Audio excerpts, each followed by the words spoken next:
ओम जय जय जय नमोस्तु नमोस्तु नमो अर्हन्ताणं नमो सिद्धाणं नमो ऐर्याणं नमो वज्रायाणं नमो लोये सव्वसाहनं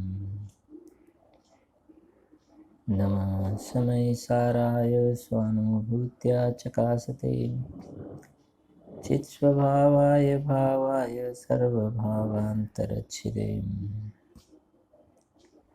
वन्दितु सर्वसिद्धे ध्रुवमचलमणोरमं गतिं पत्ते वोच्छामि समयपाहुडे नमो सुधकेवलीभ्णयम्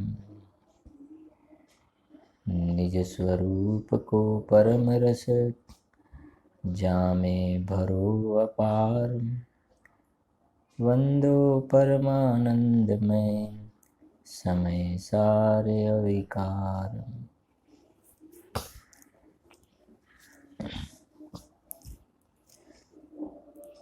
अध्यात्म रसिक कविवर पंडित श्री बनारसी दास जी द्वारा रचित સમયસાર નાટક ગ્રંથમાં ઉત્થાનિકામાં આપણે 15મા નંબરનો છંદ છે, જેમાં ગ્રંથનું નામ જે સમયસાર નાટક છે એ નાટક સમયસારનો મહિમા બતાવ્યો છે. અહીંયા બહુ સુંદર છંદ છે, પ્રસિદ્ધ છે. પૂજ્ય ગુરુદેવ શ્રી વારંવાર યાદ કરે છે.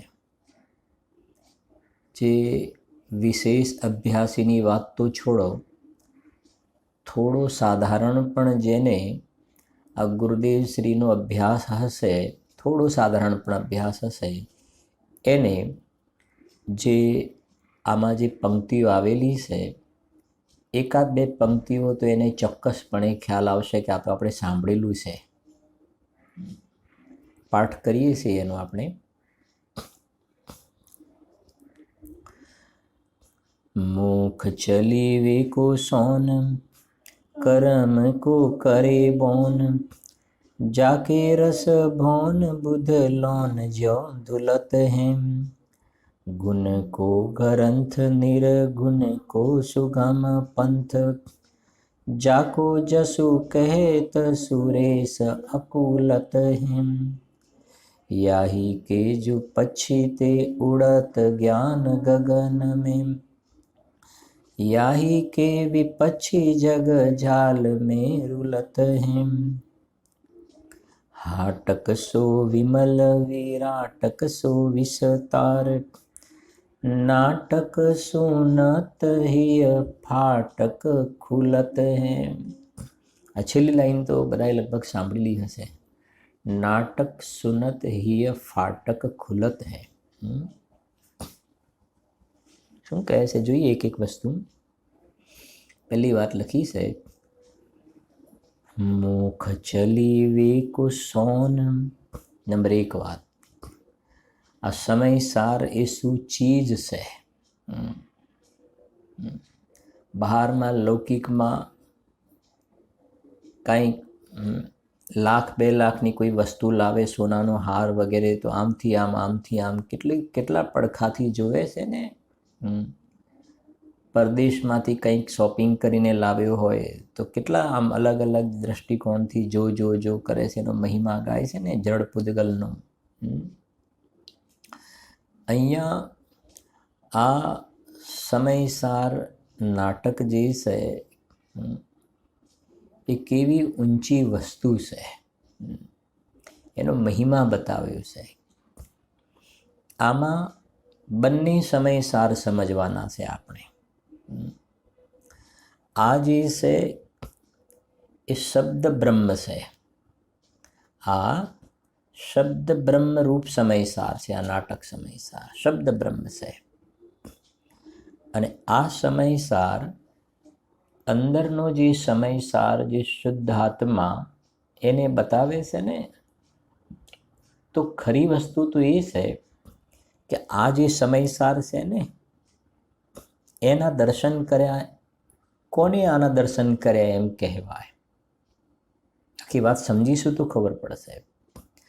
આ સમયસારના દર્શન કર્યા એવું સાચું ક્યારેય કહેવાય કે આ સમયસાર નાટકમાં આ અંદરના શુદ્ધ આત્મા સમયસારનું સ્વરૂપ બતાવ્યું છે અને જેને અંદરમાં પોતાના સમયસારના દર્શન કર્યા,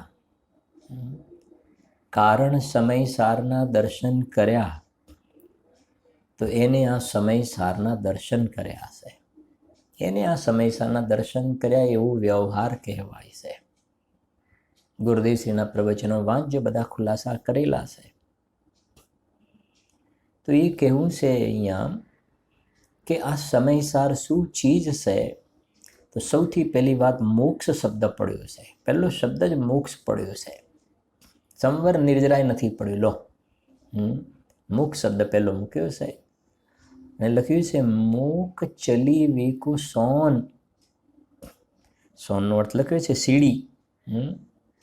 માને આ સમયસાર જે છે એના જેને દર્શન થયા, સમયસારની જેને ઓળખાણ થઈ, જે શ્રીમદજીએ લખ્યું છે ને, જિનેશ્વરની વાણી જેણે જાણી એને જાણી છે. એટલે આપણે ક્યારેક કહીએ પણ છીએ આ પૈસાનો લોભીઓ જીવ, વિકારનો રસિયો, બહારના સંયોગોમાં જેની સુખ બુદ્ધિ પડેલી છે, ભોગ બુદ્ધિ, એ આ જીનવાણીની કિંમત પણ આગળના પહેલું પાનું જોવે કે આ સમયસાર નાટકની કેટલી કિંમત. તો આગળનું પૂછીએ ને કેટલી કિંમત સમયસાર નાટકની, તો કે ઉભા રહો, જોઈને કહું, પછી આમ કરશે, આમ આમ, અને પછી આગળના પેજ ઉપર આમ કરીને કે હા આની કિંમત છે. સમજી ગયા ને? હવે એને સમયસાર નાટકની કિંમત કરી કે એમાં એની કિંમત થઈ? વાત સમજાય છે? જીનવાણી એને ડિસ્કાઉન્ટમાં લેવાનો ભાવ થાય, ડિસ્કાઉન્ટ કરાવવાનો ભાવ ન થાય. બહારમાં આ કપડાં વગેરે સ્ટીચ કરાવવાના હોય, સીવડાવવાના હોય ને, તો એની સિલાઈ કેટલી આપે છે તું? આ ચંપલ જે બૂટ ચપ્પલ એ બધામાં કેટલા રૂપિયા ખર્ચી નાખે છે તું? અને ત્યાં તો કહે ભાઈ તું 200ના 300 રૂપિયા લેજે, 500ના 700 લે, પણ બરાબર અપ ટુ ડેટ લાગવું જોઈએ, ફિટિંગ બિટિંગ બધું બરાબર. આ માથાના વાળ કપાવવાના કેટલા રૂપિયા લોકો આપી આવે છે? આપી આવે છે ને, 500, 1000, 2000 રૂપિયા એને આપી આવે છે. ત્યાં મારે તો એ કહેવું છે કે ત્યાં કોઈ જાતિના ભાવની કસર નથી કરતો, પૈસાની ચિંતા ના કરતો, વસ્તુ સારી હોવી જોઈએ. અને અહીંયા તો આગળનું પેજ જોવે છે એટલે શ્રીમદજીની લાઈન લખી, જિનેશ્વરની વાણી જેણે જાણી એને જાણી છે. આગળ આવશે પણ ખરી બધી પંક્તિઓ એવી થોડી આમાં જ છે, છેલ્લે વળી આગળ આવવાવાળું જ છે. લખ્યું ને સમયસારની સ્તુતિમાં એટલા માટે તો, બનાવું પત્ર કુંદનના. કુંદનના એટલે સુવર્ણના પત્ર બનાવું. આ પેજ છે ને સોનાના, અને એમાં રત્ન વડે લખું. તો પણ કહે છે કે બનાવું પત્ર કુંદનના, રત્નોના અક્ષરો લખી, તથાપી કુંદ સૂત્રોના અંકાઈ મૂલ્ય ના કરી. તો પણ કહે છે એની કિંમત થઈ ન શકે. આ તો આમાંથી આટલું નીકળે છે, મુખ ચલી વેકો સોન. આની અંદર ભગવાન કેવી રીતે બનાય ને એના વિધિ વિધાન લખ્યા છે. જેમ મેડિકલની બુક હોય ને, એની અંદર શેના વિધિ વિધાન હોય? મેડિકલની બુકમાં શેના વિધિ વિધાન હોય? ડૉક્ટર કેવી રીતે બનાય, પેટમાં શું ભર્યું છે, જઠર ક્યાં છે ને, આંતરડું ક્યાં છે ને, હાર્ટ ક્યાં છે ને, કિડની ક્યાં છે, એ બધું એમાં ભર્યું હોય. એમાં જ્ઞાન ક્યાં છે, દર્શન ક્યાં છે, આત્મા ક્યાં છે, મેડિકલની બુકમાં એ બધું ના હોય. સમજાય છે કે નહીં? નાનું મગજ ક્યાં છે ને મોટું મગજ ક્યાં છે ને નાનું આંતરડું ક્યાં છે ને મોટું આંતરડું ક્યાં છે, એ બધું મેડિકલની ચોપડીઓમાં લખેલું હોય. એમાં આત્મા કેવો છે ને એમાં કેટલા ગુણ છે, જ્ઞાન દર્શન એવું કંઈ લખ્યું હોય? ના લખ્યું હોય. એન્જિનિયરિંગની બુક લો તો એન્જિનિયરિંગની બુકની અંદર બી કેટલી બધી ફેકલ્ટી અલગ અલગ પ્રકારની છે એન્જિનિયરિંગની અંદર. તેને સમજો સિવિલ એન્જિનિયર છે તો એની અંદર બી એક ટાંકી બનાવી છે તો કેટલું પાણી જોશે, કેટલો સિમેન્ટ જોશે, કેટલી રેતી જોશે, કેટલી ઈંટો જોશે, આનું આ સ્ટ્રક્ચર કેવું બનાવવું, એ બધું અંદર લખ્યું હશે. બધું જળનું જ વર્ણન થયું ને, ઈંટ કેટલી જોઈએ, રેતી કેટલી જોઈએ, સિમેન્ટ કેટલું જોઈએ, પાણી કેટલું જોઈએ. હા, સમજાય છે કે નહીં? બધું જળનું જ વર્ણન થયું. હવે એન્જિનિયરિંગની બુકની અંદર બધી વાતો લખી છે, આત્માની વાત ક્યાં લખી છે? આની અંદર જે છે હું ભગવાન કેવી રીતે બની શકું, એન્જિનિયર ડૉક્ટર નહીં, એ તો બિચારા દુઃખી છે ને બધા. અને ભગવાન અનંત સુખી છે. અને મહાન પુણ્યના ઉદયથી આ ભગવાન કેવી રીતે બનાવીને એવા શાસ્ત્રને હાથ લગાડવાનો અવસર આવે છે. મહાન પુણ્યના ઉદયથી આ ભગવાન બનવાની વાણી સાંભળવાનો યોગ મળતો હોય છે. અને તું કહે છે મને ટાઈમ નથી, તો તું એક પ્રકારથી તારી દુર્દશાને આમંત્રણ આપી રહ્યો છે. આ તો એકમાંથી જોઈને આપણને એમ થાય છે, પહેલા કેવા સરસ લખ્યા છે વાતો.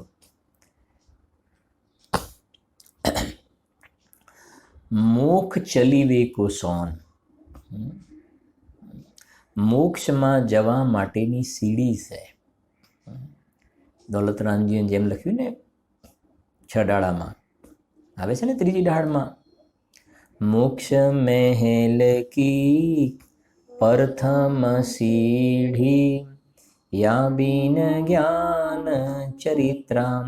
ત્યાં લખ્યું મને સમ્યક દર્શન જે છે એ મોક્ષ મહેલમાં જવાનું પહેલું પગથિયું છે, પહેલી સીડી છે મોક્ષમાં જવાની. સમ્યક દર્શન દંશન મૂલો ધમ્મો. અને આ શાસ્ત્રમાં સમ્યક દર્શન કેવી રીતે પ્રાપ્ત થાય, આપણે હમણાં સમ્યક દ્રષ્ટિની સ્તુતિ જોયું પણ ખરું ને.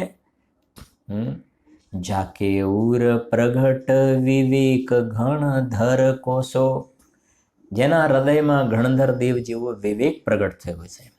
અને છેલ્લે લખ્યું ને સોઈ સમ કીર્તિ ભવ સાગર તરતું હે. આવી આગળ આપણે ભણી ગયા. સોઈ સમ કીર્તિ ભવ સાગર તરતું હે. ભવ સમુદ્રને તરી જાય છે સમ્યક દ્રષ્ટિ જીવ છે. એના માટે આપણે દ્રષ્ટાંત આપીએ છીએ ને, એસ્કેલેટર ઉપર, એસ્કેલેટર હોય ને, પહેલા પગથિયા પર પગ મૂક્યો ફર્સ્ટ સ્ટેપ ઉપર, બસ ત્યાં ઊભા રહો તો ઘડીકમાં ઉપર પહોંચી જશો. પણ એસ્કેલેટર પર પગ તો મૂકવો પડે ને. બસ એમ સમ્યક દર્શન થયું ને, અલ્પકાળમાં જીવ ભગવાન બની જશે. એટલે પહેલું લખ્યું છે મોખ ચલી વેકો સોન. ગુરુદેવ શ્રીએ એનો અર્થ કર્યો છે. સોનનો અર્થ ગુરુદેવ શ્રી બીજો પણ કર્યો છે, એ પણ ખૂબ સુંદર અર્થ છે. સોન માને સુકન. સુકન માને આ સમય સારના જેને દર્શન કર્યા, આ સમય સારની જેને સાચા અર્થમાં ઓળખાણ કરીને એને મોક્ષમાં જવાના સુકન થયા. સમજી ગયા ને? આ બહારમાં લોકમાં આવે છે ને સુકન, સુકન, અમને સારા સુકન થયા. અહીંયા એ કહે છે આ સમય સાર એ મોક્ષમાં જવાનું સુકન છે. પહેલાં બહુ ટાઈમ પહેલાં ક્યાંક જોવામાં આવ્યું હતું, આ બધી વોલ પર ગવર્મેન્ટ બધા સ્લોગન લખાવે ને, તેમાં એવું લખ્યું હતું બીડી, આ લોકો બીડી પીવે ને તો એ વ્યસન ખરાબ વ્યસન છે, એના માટે એવું લખાણ હતું.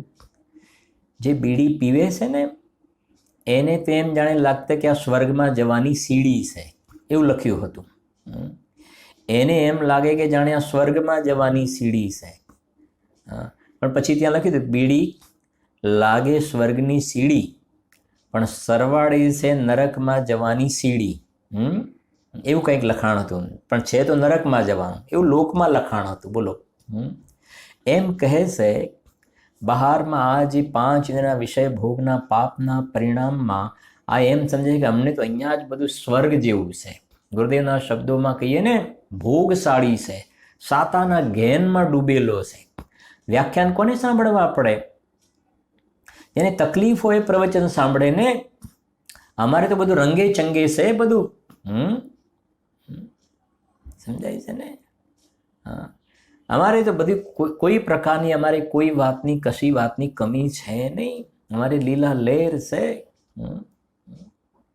તો એ કહે છે કે એને એવા પ્રકારના સુખાભાસમાં સુખનો માત્ર શું થયું છે? ત્યાં ભ્રમ થયો છે. અને એ પેલા બીડી પીવા વાળાને એમ જ લાગે કે જાણે આ સમજાય છે કે નહીં? એમ આ વિષય ભોગમાં રાચવા વાળા જીવને એ મિથ્યા ભ્રમણા છે ત્યાં ગાડી. ન જાણે એના ફલમાં એના ક્યાં ઉતારા થઈ જશે.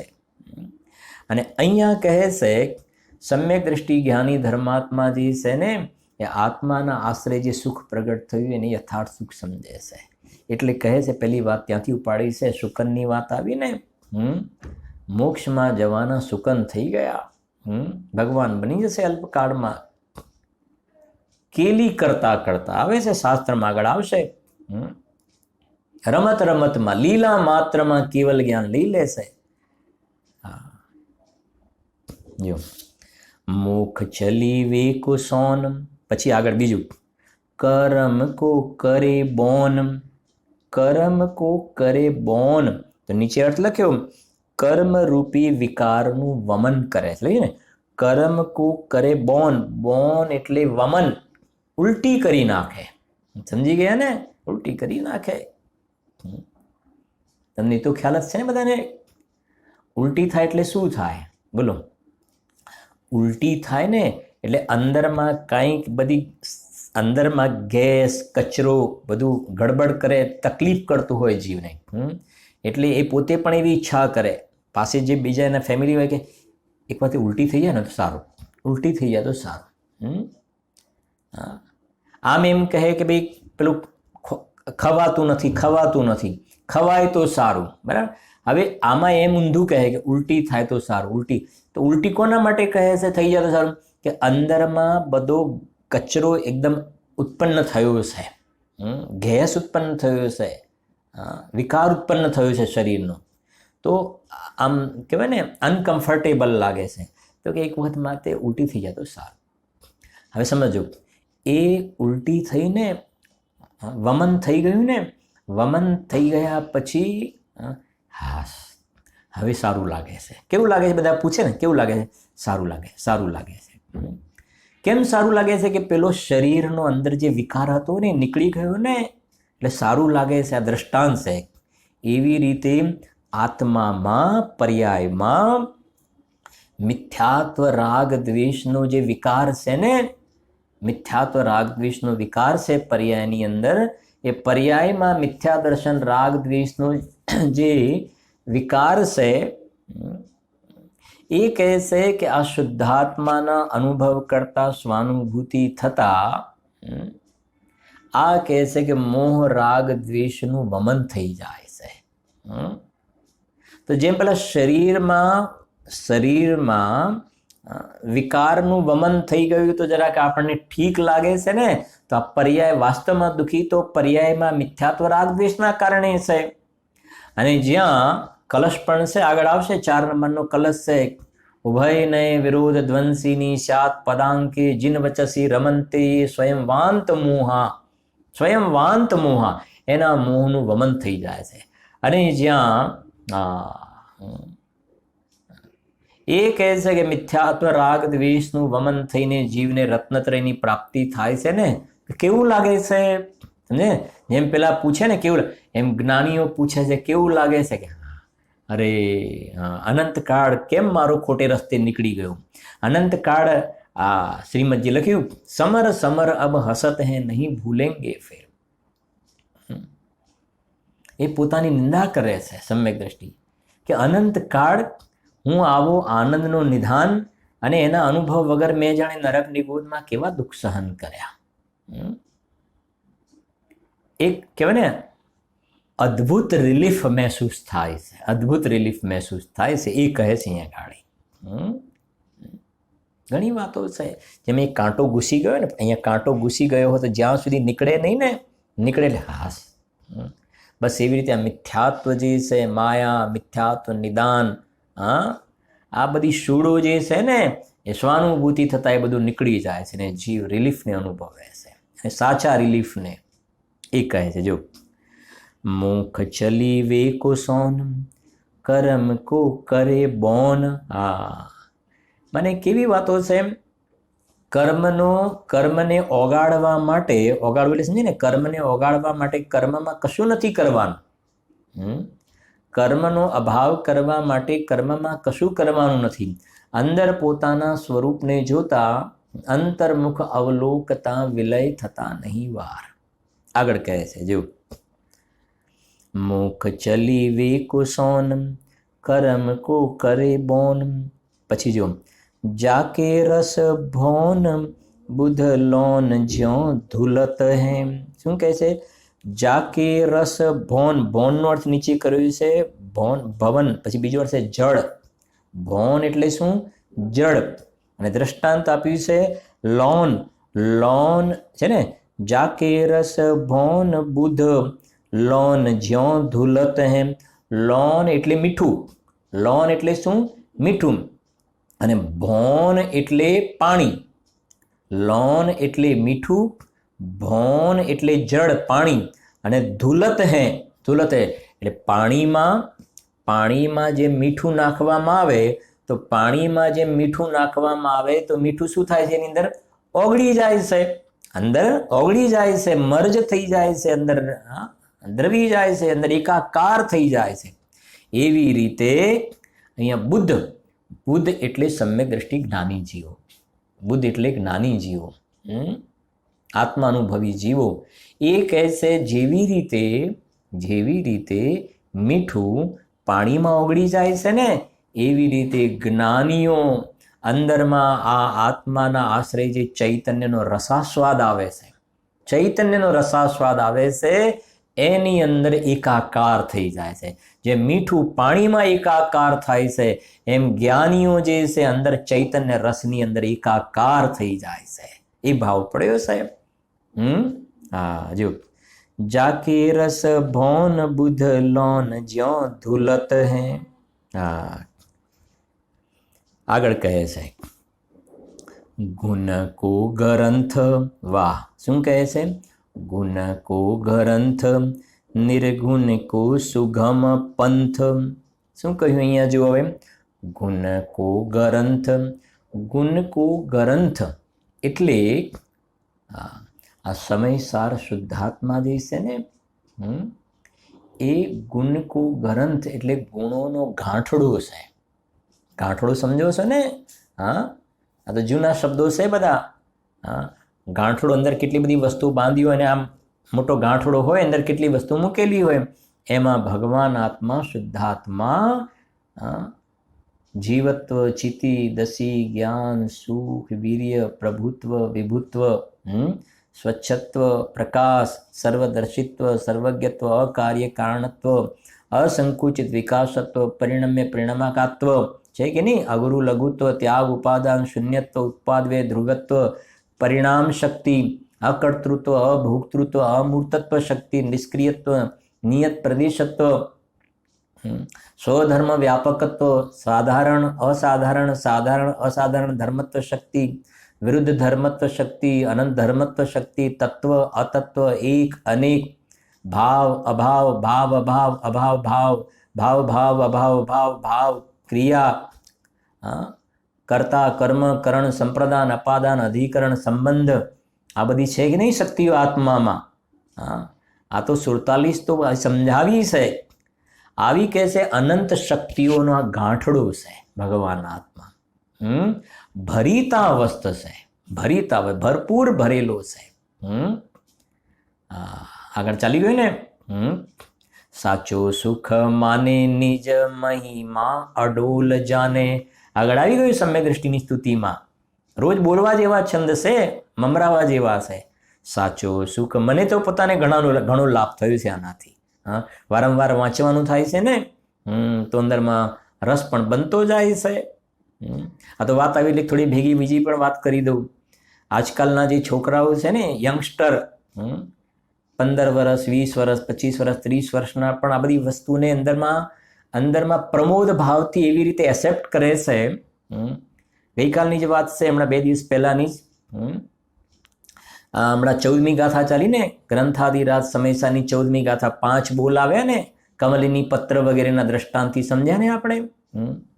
તો એક જે કહે ને યંગસ્ટર, એમને મને સોનગઢની અંદર જે ગુરુદેવ શ્રીની બધી ફોટોગ્રાફીનું મ્યુઝિયમ છે ને, એની અંદર આ સમયસાર ગાથા 14 એના જે 5 દ્રષ્ટાંત છે, કમલિની પત્રનું, સમુદ્રનું, સોનાનું, ઉષ્ણ પાણી જે છે, અને માટીના અલગ અલગ બધા વાસણ, એના સુંદર પિક્ચર ગુરુદેવ શ્રીના જે આર્ટ ગેલેરી જે છે તે બધા ફોટા છે, એની અંદર આ સમયસારની 14 ગાથાના બહુ સુંદર પિક્ચર બનાવ્યા છે.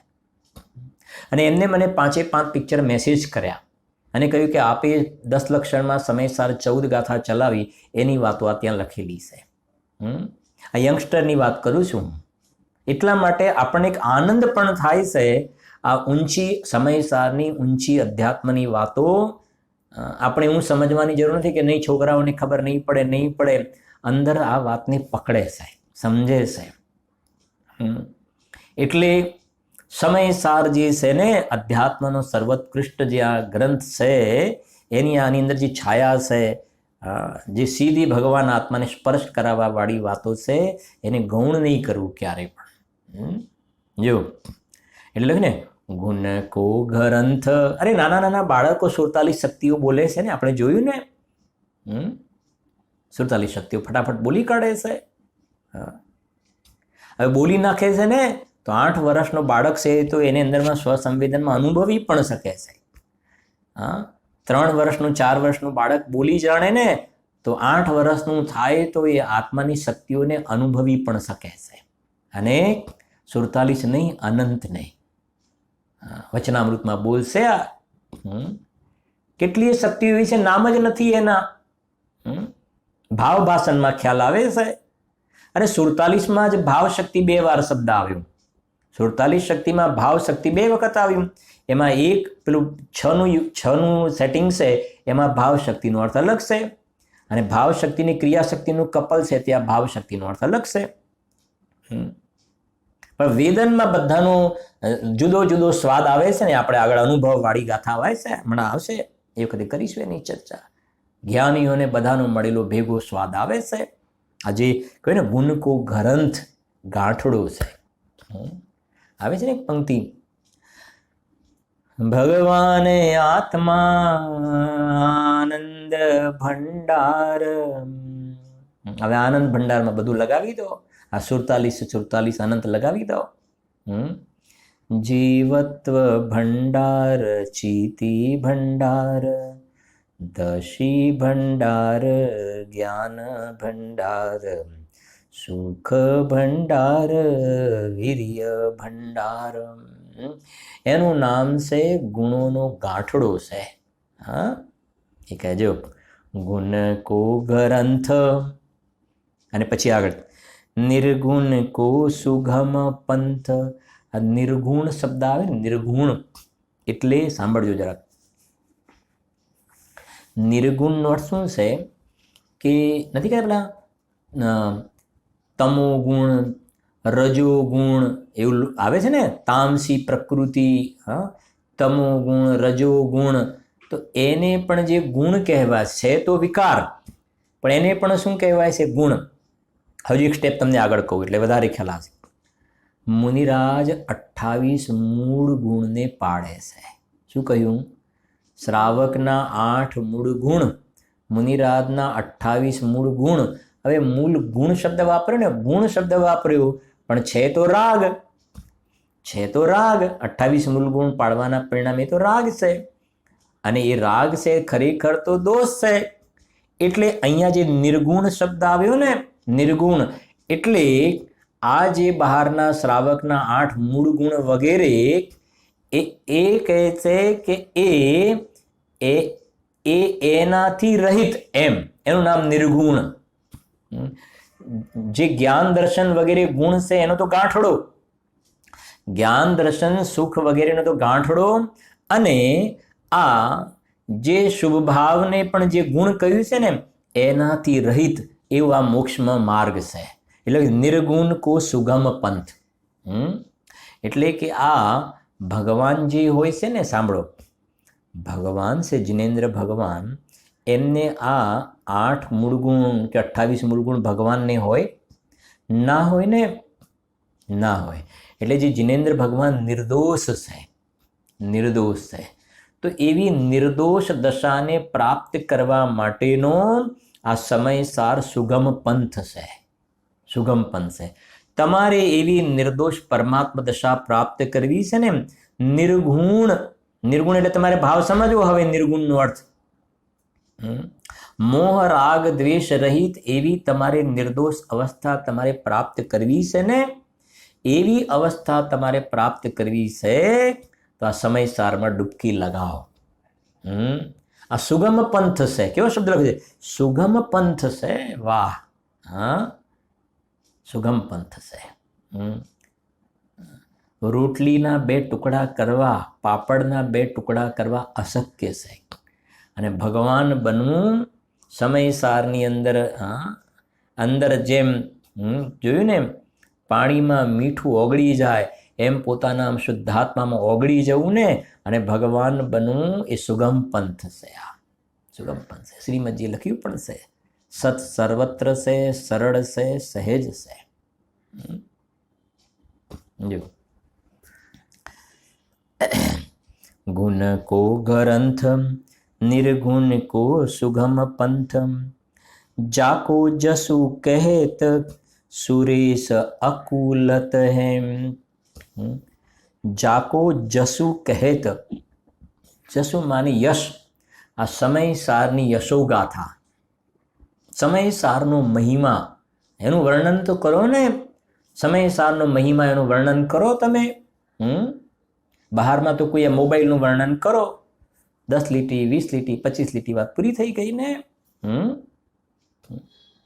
કોઈ પણ એક કપડું છે એનું આનું વર્ણન કરો, વાત પૂરી થઈ જાય. આપણે સ્કૂલમાં ઘણા એસે લખ્યા ને, તો 25 લીટીમાં પૂરું થઈ જાય કામ. અહીંયા કહે છે કે આ ભગવાન આત્માની, શુદ્ધાત્માની અને આ જીનવાણીની યશોગાથા ગાવા માટે સુરેશ અકુલત હૈ. સુરેશ કહેતા, સુર શબ્દ તો ખ્યાલ છે ને?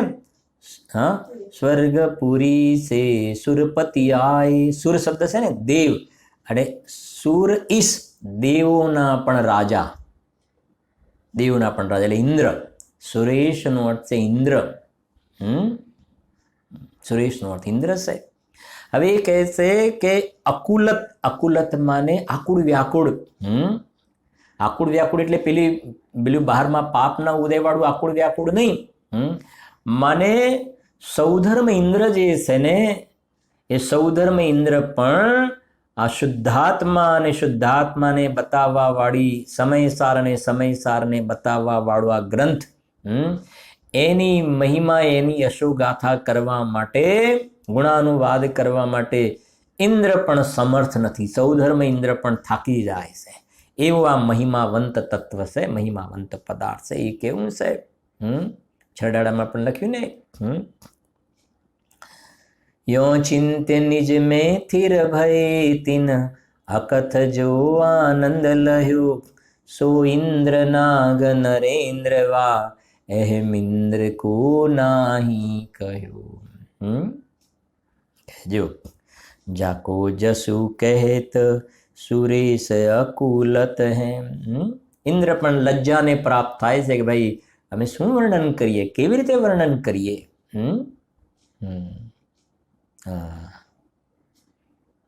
આગળ, याही के जो पक्षी ते उड़त ज्ञान गगन में याही के विपक्षी जग जाल में रुलत हैं. શું કહે છે અહીંયા? याही के जो पक्षी તે ઉડત જ્ઞાન ગગન में.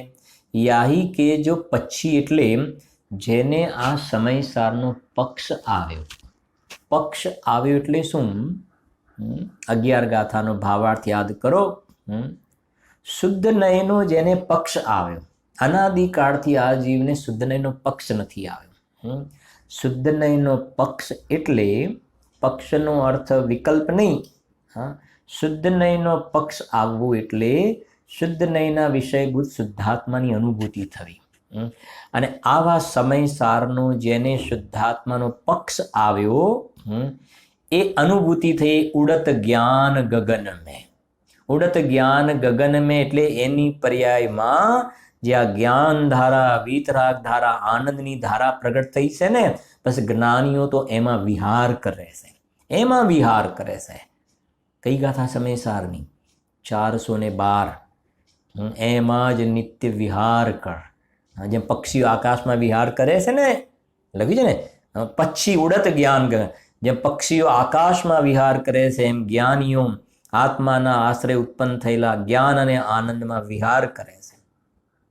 ભલે રાગ એમની પરિણતિમાં જોવામાં આવે નથી એમ નથી કહેતા, પણ જ્ઞાનીઓ રાગમાં વિહાર નથી કરતા. રાગ જાણેલો પ્રયોજનવાન, રાગને એ જાણે છે, એમાં વિહાર નથી કરતા. સિમ્પલ તમને કહું ને, બજારમાંથી આપણે કેળા લાવ્યા હોય, ઉપર ફોતરા હોય છે ને, એમાંથી વિહાર શેમાં કરીએ છીએ?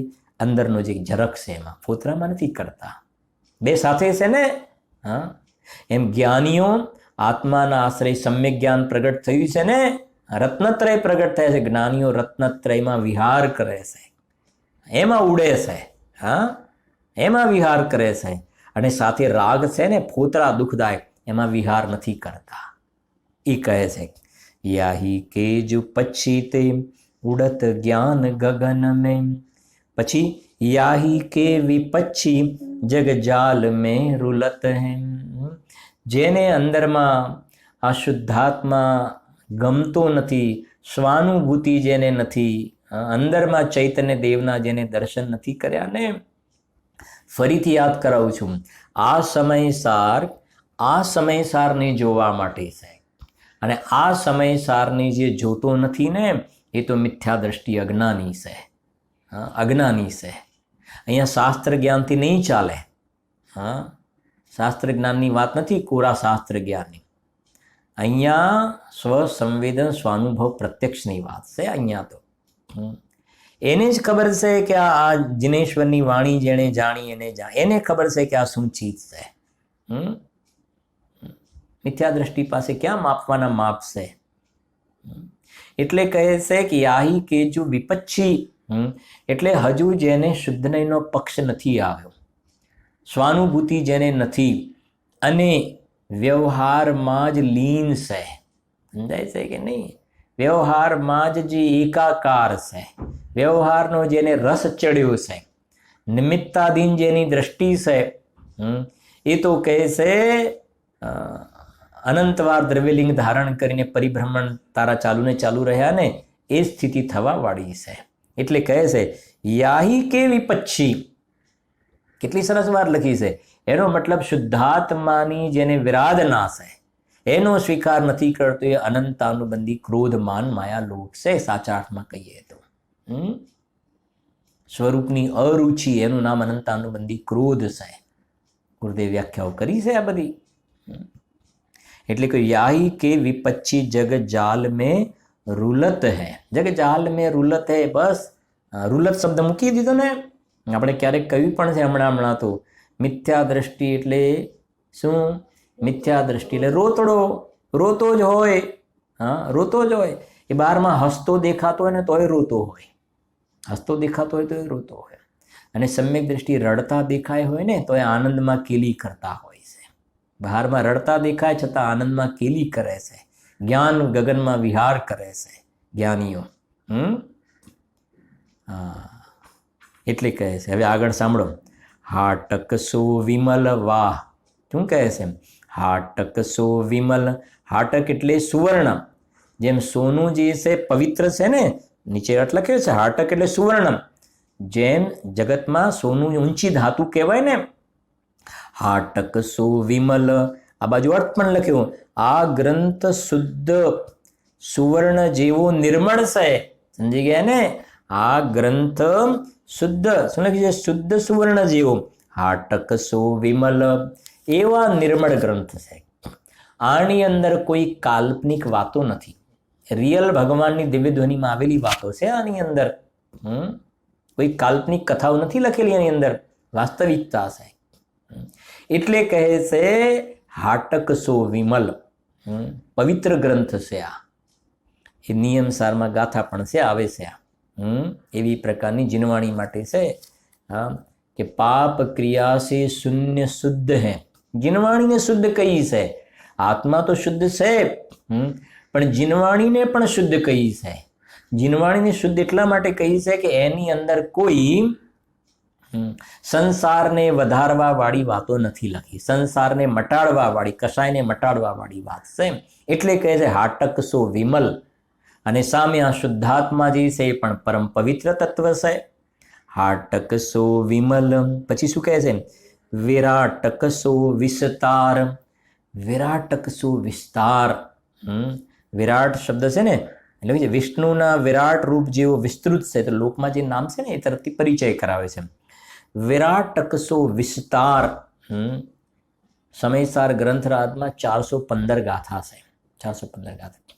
એમાં એક વાત આવે છે, એનો ભાવ તમને કહું, પછી સમય રહેશે તો એમાંથી જોઈશું આપણે. વિરાટક સો વિસ્તારનો અર્થ સાંભળો. વિરાટ શબ્દ તો ખ્યાલ આવી ગયો ને? હવે ત્યાં લખ્યું છે કે આ સમયસાર જે છે ને, સાંભળજો, આ સમયસાર જે છે એને વિશ્વ સમય કહ્યું છે. વિરાટ, હા, વિશ્વ સમય. સમયનો અર્થ થાય છે એક તો આત્મા, બરાબર સમજો. સમયનો અર્થ છે આત્મા, અને બીજો સમયનો અર્થ થાય છે આ ક્ષય દ્રવ્ય. સમયનો અર્થ ત્રીજી ગાથા, બરાબર છે કે નહીં? જે પોતાના ગુણ પર્યાયને પ્રાપ્ત કરે. ઠીક છે? હવે વાત બરાબર સમજો. વિશ્વ સમય, વિશ્વ સમય.